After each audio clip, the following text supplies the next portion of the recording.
Hey Liverpool fans, have you seen the latest release? At AnfieldIndex, we've teamed up with LiverpoolFC to announce that the brand new 24-25 LFC Nike home kit and anthem jacket are out now, and they're hotter than ever. The brand new kit pays homage to the legendary Rome 1984 side, featuring sleek pinstripe detailing that brings a touch of history to our modern game. Whether you're cheering from the Kop or watching from home, you'll feel the spirit of the Reds coursing through every stitch. The best part? You can grab yours today. The new kit and training range are available in official stores, online, and through the LFC store app. Don't wait, order now and be ready to show your Liverpool pride and style. Get your hands on the new 24-25 LFC home kit and anthem jacket today. Let's make this season unforgettable. You'll never walk alone. Another day is here, and you're ready for it. What to wear? Check. Breakfast, lunch, and dinner? Check. Planning for what's next and how to save for it? That's where Bank of America can help. For your financial to-dos, Bank of America has experts ready to help get you closer to your goals. Get started at one of our local financial centers or 24/7 in our mobile banking app. Find a location near you at bankofamerica.com/talktous. What would you like the power to do? Mobile banking requires downloading the app and is only available for select devices. Message and data rates may apply. Bank of America N.A., member FDIC. Thanks for choosing this free Anfield Index podcast. If you'd prefer to listen to this or any of our other shows without adverts, then now's the time to check out Anfield Index Pro. With AI Pro, you can supercharge your entire listening experience. You'll not only get all of our podcasts without the ads, but you'll have them far faster with our quick publish feature available exclusively for subscribers. AI Pro also puts you in the heart of our sound studio, with an option to listen to many of our shows live and interact with the podcasters in real time as the shows are recording. Upgrading couldn't be easier. AI Pro is available on all popular podcast platforms, and we have our own apps for Apple and Android. Just head on over to AnfieldIndexPro.com and get started today.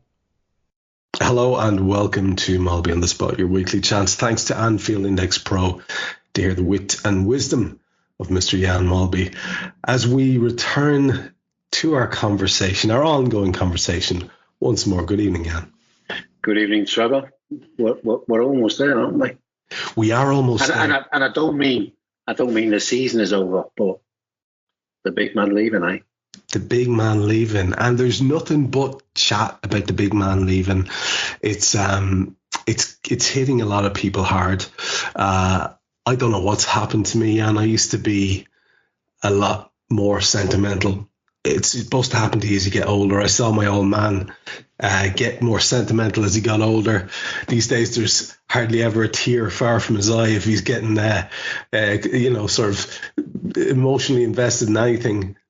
I'm going the other way. I can't engage with this. And I understand it. I see why people are so distressed about Jurgen leaving and walking away, but I can't really buy into the whole thing. Maybe it's self-protection on my part, but you know that we have a little bit of homework given to us here as a duo to follow a kind of a structure, and hopefully we'll get, as we go through that, your feelings around the departure of Kloppo and what he has meant for you specifically in this whole thing. And so we will do the questions that have been part of the Auf Weidersehen Klopp series that we've been doing for Anfield Index. And we'll start with the first one that everybody's been asked is, when Jurgen Klopp arrived first in 2015 and was announced as manager, we all remember the press conference, the normal one, all that. What were your honest expectations at that stage, Jan? So Brendan Rodgers' last game was at Goodison Park. And I remember being at the game working, and I was told that if he doesn't win the game today, he's out. And we drew the game 1-1. Lo and behold, I think it was later that day, or maybe the next day, whatever. But he was then dismissed, and then within blah, blah, blah, we appointed Jurgen Klopp. And I actually remember doing an interview at the time. And it was a bit like that, Trevor. What do you expect? I didn't think that the Brendan Rodgers time had been terrible. I quite enjoyed some of the football. I quite enjoyed the entertainment. I absolutely loved Luis Suarez and what he brought during that time. So what I said is that I think we now got a guy in charge that if we ever get close enough to winning something, we might win it because of him. And that was always the one thing when I looked at Brendan and I thought, are you gonna get this over the line for us? And that was the first thing I thought when Jurgen came. If we ever get there again, because don't forget, apart from that 1 year with Brendan, we finished second, we'd been a fair way off it for a number of years. So you couldn't be sure that we'd ever get there. But I just thought if we get there, or if we get close, this guy's going to get over the line. And so then we had things pretty early on in Jurgen's career, like the Dortmund game in Europe and things like that. And he got us over the line for that, isn't he? He got us to a final. Yeah, okay, couldn't quite win it, whatever. But you're starting to sense that this guy's going to take us places. So that was like the one thing. It wasn't so much based on how's he going to play. I assumed he was going to play like he'd done in his previous two jobs. But that wasn't the one thing that kind of occupied my mind at the time. It was all to do with this guy might just do it if we ever get there again. I think that's fantastic, especially the way it panned out, that it was the difference really over time, and the size of this guy's sort of personality and his raw ability as a coach as well, of course, a leader, a manager, all those kind of things.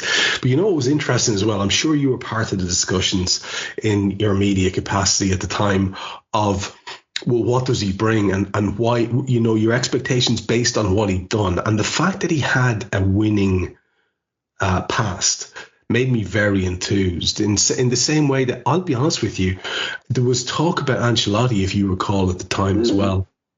And I remember thinking, okay, well, this guy's Ancelotti's obviously won the lot. He's obviously someone that would be wonderful, but I didn't fancy that half as much as I fancied the notion of Jurgen Klopp because of the way Klopp had come up and of his achievement against the odds in Germany, not once but twice. And I thought, wow, that is quite special. And it's not a one-off. If Xabi Alonso struggles next year, the questions will come immediately. And he did seem to have that larger-in-life personality.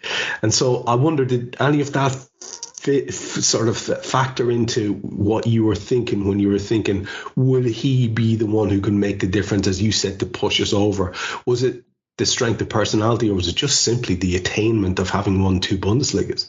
I think it was probably a bit of both, Trevor. Yeah. I was fortunate enough. I started working with the Champions League back in 2008. So I'd been fortunate enough to come across Klopp. And I don't even know why I interviewed him after the Manchester City game in 2012. And I have no idea why I interviewed him, because normally we have a reporter who do these things. For whatever reason, they went, Jan, will you go down and see if we can get the Dortmund manager? And it was a game where Manchester City had equalised last minute. I remember as it was yesterday, Balotelli, I think, scored a penalty, 1-1. And then Klopp comes in, and the way Klopp is, he goes, who's interviewing me? And I went, over here, And then he comes over, and then we have a little chat, and then I go, coming here now, Manchester City, they're trying to rebuild the club as being one of the biggest in the world with the new owners and whatever. And there you were, much the better team, leading 1-0 and, blah, blah, blah. And he sort of stops, because he's theatre, isn't he? He sort of stops, looks at me, and he goes, and he goes, maybe one day, he said, I'll look back on this game and think this was the one who got away. But of course he wasn't, because they ended up in I don't know if it was that season or, but they eventually ended up in the Champions League final. But I can understand what he was saying, that this might have been the biggest Champions League game Klopp had played at that time, winning 1-0 at Manchester City and then giving it away by not only conceding later on, but by not taking their chances, And it was he was like, because I don't think he knew where he was going to go either, at that time. So it was quite, in fact, it was, for sort of 48 hours after, when this guy was really unusual, because Klopp isn't like any other manager, is it? I always feel that, and again, during lockdown COVID, I interviewed him a lot because we obviously couldn't get people from Denmark. And you don't interview Klopp, do you? It's like a semi-argument, because if you say the wrong thing, he'll throw straight back at you, innit? I remember when we beat Ajax, and I said something about about the game, and I didn't think the game was particularly good. And I think Curtis Jones has scored a goal at the far post and whatever. And it wasn't a particular game. And were you a bit disappointed with the performance? And I could see in his eyes he was, but he refuses to give in. And he goes, "Were you disappointed?" You know what I mean? but because then you can't go. You can wrap it up in a question, can't you? To him, where you go, "Were you a bit disappointed with the performance, Jürgen?" And then he goes, "Well, were you?" Well, then I can't wrap it up anymore, can I? Now it's got to be my opinion, hasn't it? Yeah. So I've got yes or no. So yeah, well, so then even that's your opinion. So it's always been a bit like that with Jürgen. It's never quite an interview, is it? It's a little bit of a back and forth, and sometimes a little bit of a semi-argument. I remember. Do you remember this one, Trevor, with Des Kelly? Who worked for BT Sport, but obviously now TNT. And Klopp, when they're the host broadcasters, Klopp's come out and does an interview with that TV station for the game. And I was at the game, and Klopp comes out, and it was a 12:30 kickoff. And Klopp says something to Des Kelly, and then Des does the interview. And then Des comes over to me and he goes, "Should have heard Klopp." I said, "Why?" He said, "He came out and he looked at me and he mumbled." He said, "And I swear," he said, "Do you want some, son?" That's what Des said. He said, "I swear," Klopp went, "Do you want some, son?" But when they look back on the camera, he actually said, "You won, son." With the 12:30 kickoff again. Brilliant. At the TV station that, you'd won again. You got us another 12:30, or it might have been 12:45 at the time. But Des came over to me, it's like white in his face, and he went, "I'm sure," he said, "Do you want some, son?" I thought, I mean, it was a great story until obviously the evidence killed the story, didn't it? Wouldn't that have been great if I put him off with Des Kelly out? Oh, Christ! Oh man, that's a whole different show. If we could have seen some video footage of that, it's hilarious. I imagine, and like you say, you've had the experience of talking to him several times, and I think everybody has this really cuddly picture of Jürgen. It wouldn't be my take on him at all. Every time I see him in an interview, I guess he is probably well disposed towards you until he's not. And then that can happen any moment. And again, like you say, it can be just something that, he completely disagrees with your take on something. Have you found that? And I wonder, is it this cuddly image, and we'll get on to our questions, but this cuddly image that he has, this, hugging guy who's always laughing and making mad, daft jokes and stuff like that. It really is just only a part of his personality. And I imagine he's quite, not necessarily for you, but for most journalists, he's probably quite intimidating as presence, wouldn't he be? I imagine. Oh, no, absolutely. I mean, terrified is the wrong word, isn't it? And I don't have a lot to do with the written press because we're TV and whatever, but you do get some of the reporters. The sort of, sounds horrible, but the big names tend to be the commentator and the pundits in the gantry, isn't it? And then you got a young reporter or whatever, and some of them are a little bit, what can I actually ask him? You know what I mean? And sometimes you have it, Trevor, you'll stand there after the game and they'll ask, what shall I ask Jürgen? Because they don't know what to ask, and they sense that today might be the wrong day to ask the wrong question, So intimidating is not the right. And I don't think anything Klopp, I think very little Klopp does is premeditated. I think he comes out there and he's open and he wants to give you the best he's got, isn't it? But he doesn't take a lot to rile them, does he? And we've seen that on the touchline. He's like a touchline tornado, isn't he, Trevor? I always like it too. So when things go well, we have the running on the pitch to celebrate Divock Origi scoring against Everton, or the broken glasses down at Norwich and whatever. And then, of course, when it doesn't go our way, we have the yellow cards and the FA charges, and so there's a bit of both, isn't it? But why wouldn't there be? So I think in years to come, there will be one or two of his players who will write an autobiography and say, there's a public image, and then there's Jurgen Klopp, the winner behind the scene, that pushes us, not unreasonable, but he pushes us. He has expectations, and if you don't live up to our expectations, it doesn't matter who you are, you're out the door. So yeah, I think we will get to hear some of those stories. It can't be any other way. It's the same with Alex Ferguson, isn't it? You speak to some of these boys, and again, I run into a lot of them, isn't they? Go, he was a tyrant, but you look and you go, is there another guy I'd rather play for? Of course there isn't, and we haven't spoken about that either, Trevor. Will we lose some of that? Will we lose some of that where some of the players are thinking, I'd love to play for Jurgen. Let's see what that magic is all about. So off the track a little bit there, Trevor, but it's relevant, man. It's relevant because we are probably going to finish up with a little bit of chat about his potential. I say potential; it's all but done. Apparently, successor, and I think we can't but lose that. It was quite interesting. You mentioned the yellow card there. I know I was watching the arse falling out of that game against Villa, where, let's face it, it's a load of lads who have a boss who's in his last week, and it's, whatever sort of impetus there was in the season is long gone.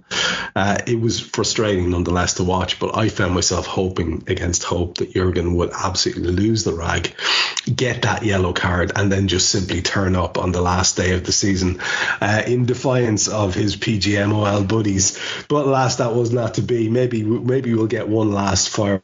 You're a rebel, Trevor. You're a rebel.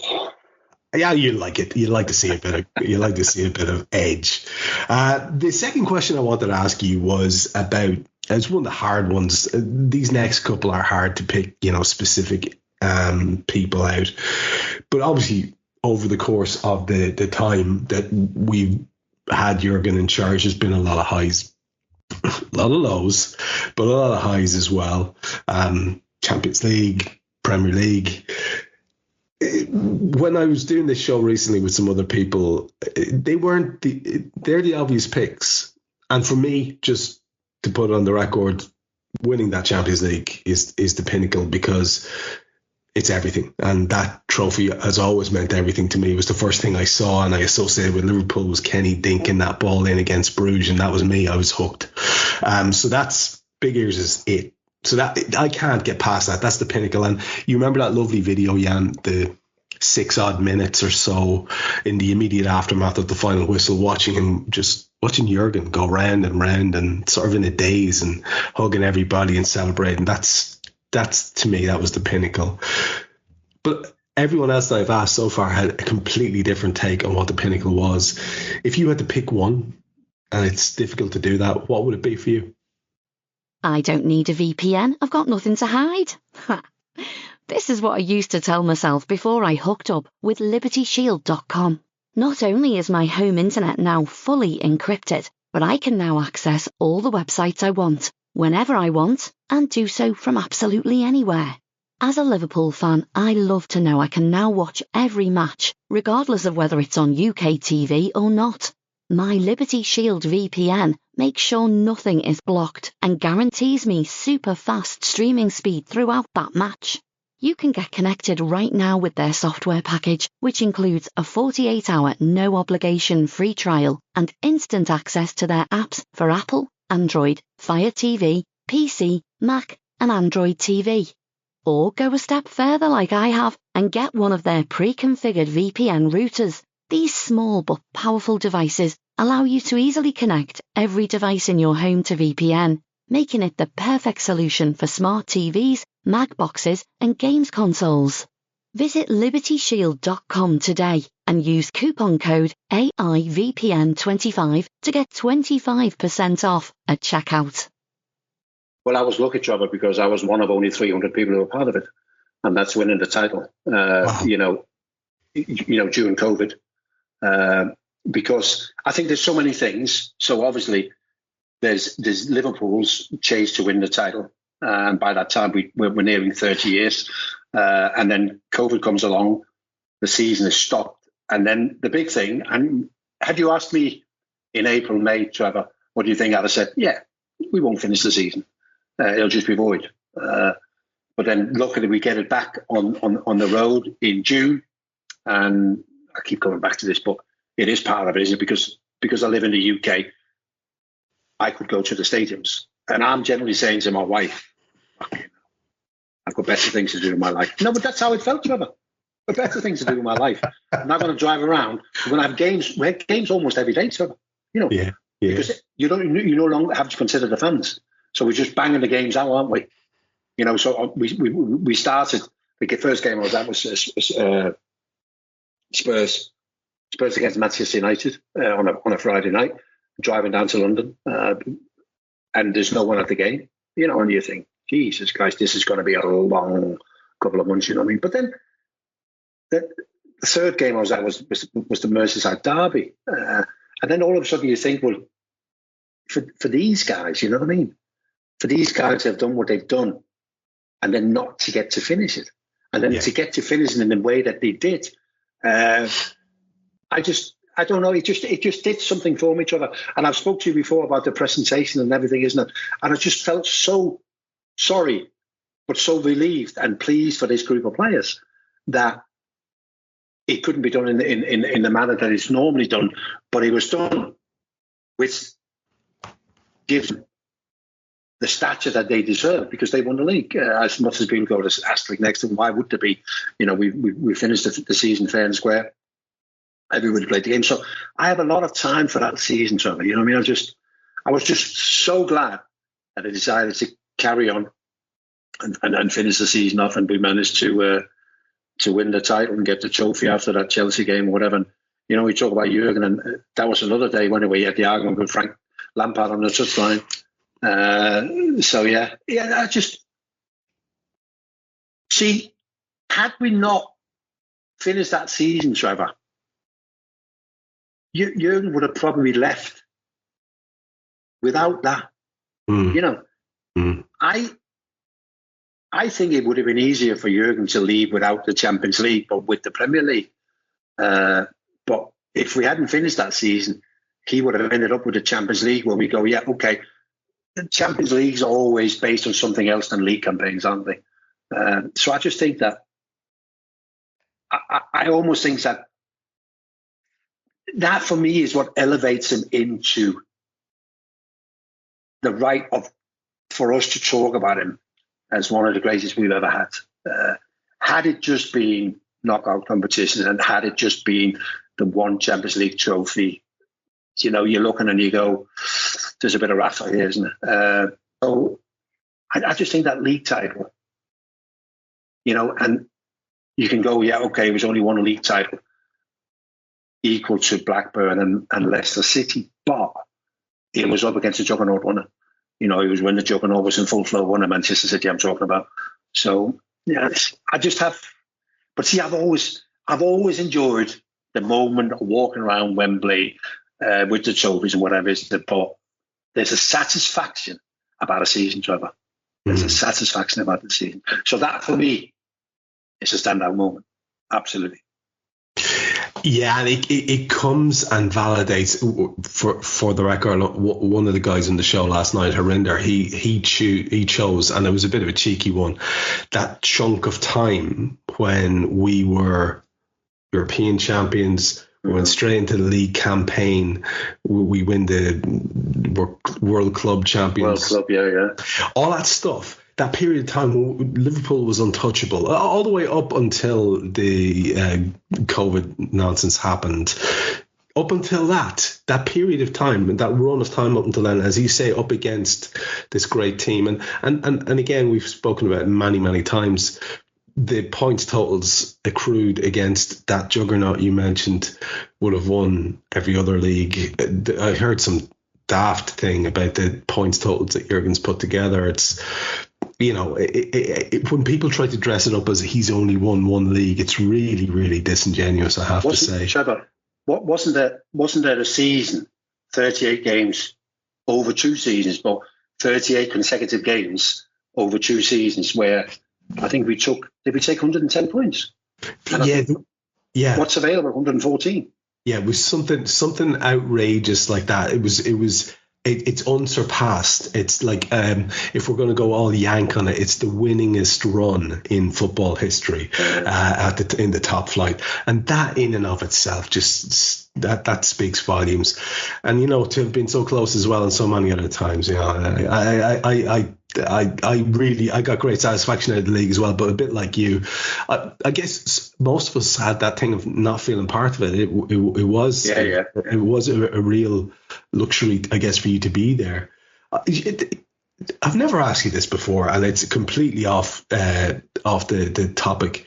But you did it, so you're basically getting yourself around under your own steam from ground to ground in that period, which is what you do, I think, an awful lot of the time.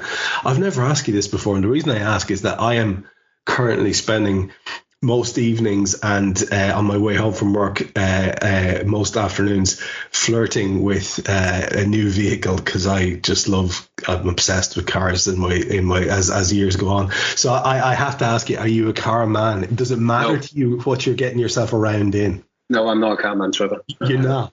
No, my son's a car man, but I'm not a car man. So my wife and my son gets me the cars that I drive around in. Love it.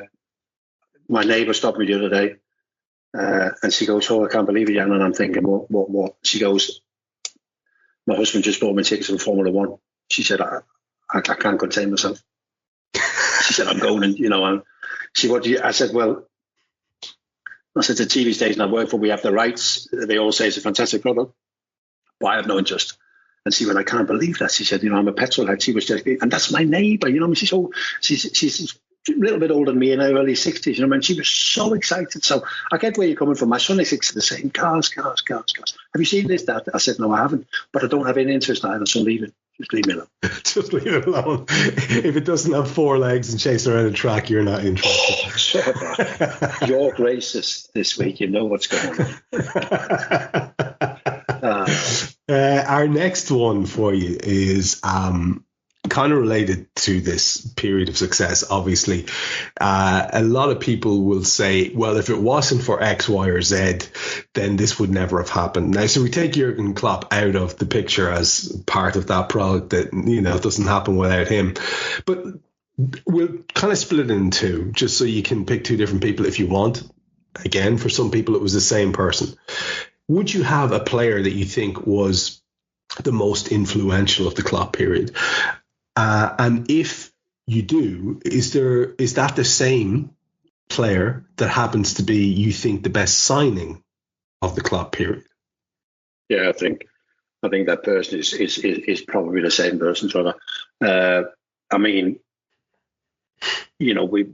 We signed so many really, really good players, didn't we? We signed so many really good players that even if you're in doubt whether they're good players or not, the stats would back up the fact that they are good or great players, isn't it? But I just think that the Virgil van Dijk signing, I think, just took us to another level. I think it was he came at New Year. That it was that season where we lost 5-0 at City and we lost 4-1 at Spurs at Wembley. And I remember we did that after that game, didn't we? Well, we lost 4-1 at Wembley, and we were very critical of the way that we defended and blah, blah, whatever. And I just think that Virgil van Dijk, also because I had a bit of a head start because of what Ronald Koeman had told me, he said, "Jan, listen, have a look at this boy's for real." So I kept an eye on him every time I saw him. I went, when you specifically, I went, "Wow, what a boy, big, strong, quick. There's nothing he can't do." And then he walks through the door, and I think his first start was that when we beat City 4-3, which was not a great defensive start, was it?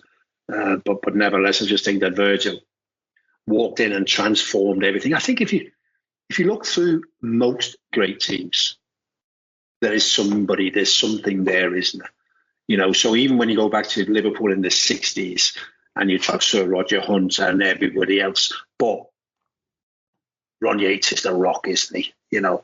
It's big Ron, isn't it? And then you go into the late 70s and you talk about Kurt Kenny and whatever.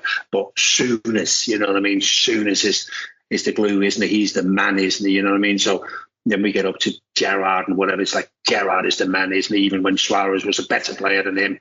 But Gerrard was still the man, wasn't he? And I think that Virgil falls into that same category. A lot of people go, "What about Mo?" Yeah, absolutely. Mo's a fantastic player. One of the best players we've ever had, one of the best players in the world. But the main man for me is Virgil, and that'll never change. Yeah, and therefore the best signing too. It's hard to argue that. It's hard to argue his impact. We've had shouts for Ali as the best signing. And last night I said that the player that I would pick as my most influential over the period of Klopp's time maybe is Firmino, because I don't think we play like Liverpool under Klopp without him. But you can make that argument, as you said, for Salah and several others. So it is. Bobby was second on my list. Bobby was second. There you go. Yeah. Well, there you go. We're never too far apart there, sir. Bobby was second on my list. If we were to talk in a more sort of general way, now start focusing on the fact that the man's leaving. You like to think, some people get obsessed with it, older fellas particularly, that when you're gone, there'll be something that people will hang on to and say, well, that's his legacy. Is there one that you associate with Jurgen Klopp? Is there going to be an enduring legacy? And if you could just expand it out a little bit into talking about what you think the change Klopp has brought about on and off the pitch in terms of the culture, the philosophy that he brought. What are those things, the intangible things, as far as you're concerned? So I think, Trevor, we spoke about this a couple of weeks ago, is that Bill Shankly in 1959 put things in place that was done at Anfield for 32 years. So he had an impact long beyond him leaving Liverpool and long beyond him leaving Earth when he sadly passed away in 1981, because it was what Big Shankly did was done for the next 32 years. There will not be a Jurgen Klopp legacy in terms of that. Because of the way that football is changing constantly. There's new ideas, there's the managers come up with new ideas. So I don't think that we will look back and go, Jurgen Klopp introduced 4-3-3, heavy metal, high intensity press or whatever. I don't think you'll be able to go, I don't think in 5 years' time you'll be able to go, I can see, look what Klopp's left us, because this will be the new guys shows. And so I always go back to Trevor. And I've been fortunate enough with my job to spend time in other countries and whatever. And do you know what we did the celebrations after the West Brom draw, 2-2? And we were really cool for it to a certain extent. But I think Klopp had been looking at new ways of convincing our fans to support the team. And I think he looked at some of the things. I was at Dortmund the other week, 3 weeks ago, and their players after the game go down to the yellow wall and they spend about 25 minutes with them. At one stage they all sit on the ground and they wait for the fans to get really loud and then they get up and dance, and it's a great atmosphere. And I think Klopp was, this is all about the collective, isn't it? I think that's what Klopp's about, isn't it? He's about everybody, isn't it? And he's thinking, okay, so our fans come, which is modern day football, 5 minutes before kickoff. Well, 7 minutes before kickoff, yeah. And they come and they sit down in their seats.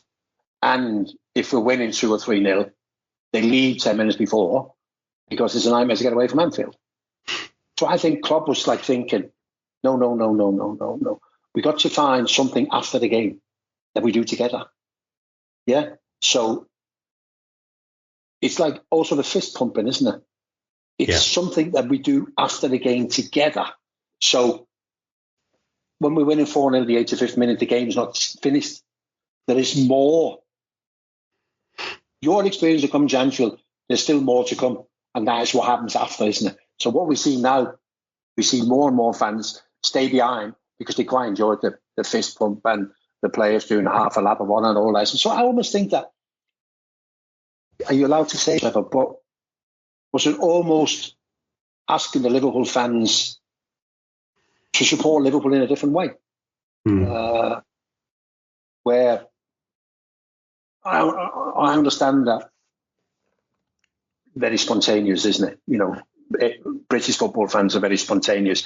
It's not as organised as you'll see in some of the other countries. And sometimes I think it's a shame, but other things I think it's great, and I think Klopp realised that I can't go all German here. I have to do something. I have to get us all closer together. Let's see if we can get closer together. But it's also a protection shield, Trevor, because if you stay behind to do something together, it almost stops the booing. And I know Anfield is not necessarily a booing stadium, but let me give you an example. 3 weeks ago or 2 weeks, Crystal Palace, Manchester United. Crystal Palace win 4-0. Under normal circumstances, the Manchester United fans will be shouting abuse at those players. But because the players are coming over to them to applaud them or whatever, it's like a safety barrier there. And so instead of having a go at the players, they weren't celebrating the players, but they were celebrating the club. So they were singing club songs and showing what great fans they are. And I think that's what Klopp was thinking. We can't just have it with 5 minutes to go and we're getting beaten, fans are walking out and they're going, we've got to finish these games off in an orderly manner. So we all go home, realising, yes, it didn't go the way that we maybe wanted or whatever, but we kind of, give that little bit of respect to each other, isn't it? You know what I mean? The fans give you a clap, whether that's you or the club, and the players give a little thank you and whatever. I almost look back on that and I think, because I remember when Klopp came out and said, do you remember this, Trevor? When he said, when there's 10 minutes to go at Anfield, he said, I feel a bit lonely because there's so many people leaving. And I was out that night with some of my friends, and one of the lads went, he fucking won't get away with that. Because it was an indirect criticism of the fans, isn't it? I said, I think he might. I think because you want somebody to take it to the next level, and if that's what he wants you to do, I know that you're all loyal enough. And that's what our club has always been about, isn't it? You follow a leader that you believe in, So I said at the time, I think he might get away with that. And he got away with it, didn't he? It's not about transforming the atmosphere, but it's just about giving each home game a little bit of an ending, isn't it? You know what I mean? So I always look back and I think, as much as the 4-3-3 and all the other things and inverted fullbacks and whatever, I always think I look back at that and go, in 10 years' time, when they're all still sitting there in the 95th minute, as good supporters should, then we can go, fucking scared of Jurgen. They know Jurgen will be watching on German TV, and he'll be going, don't you fucking go out. Hey guys, it's Eddie Gibbs from AnfieldIndex here. I hope you're enjoying this podcast, and I'm sorry to call time on the show before it ends. In the current climate, it's tougher than ever before to offer podcasts for free. At AnfieldIndex, we produce over 75 free shows every month, which I'm confident is unparalleled in the LFC sphere. Whilst we'd love to offer everything for free, the production costs now make this impossible. That said, we don't want to follow the model of other channels and lock all of our content behind a paywall.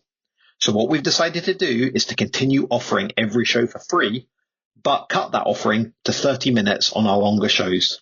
So to get all of our shows in full and enjoy the best of everything we have to offer, we really hope you'll consider supporting the channel and signing up at AnfieldIndexPro.com. For about the price of 1 cup of coffee, you'll get every podcast in full with 0 ads. You'll also get access to our LFC VIP community, where you can enjoy live podcasts, engage with our podcasters, and chat with other Reds in real time. So that website again, AnfieldIndexPro.com. Join today. Sports Social Podcast Network.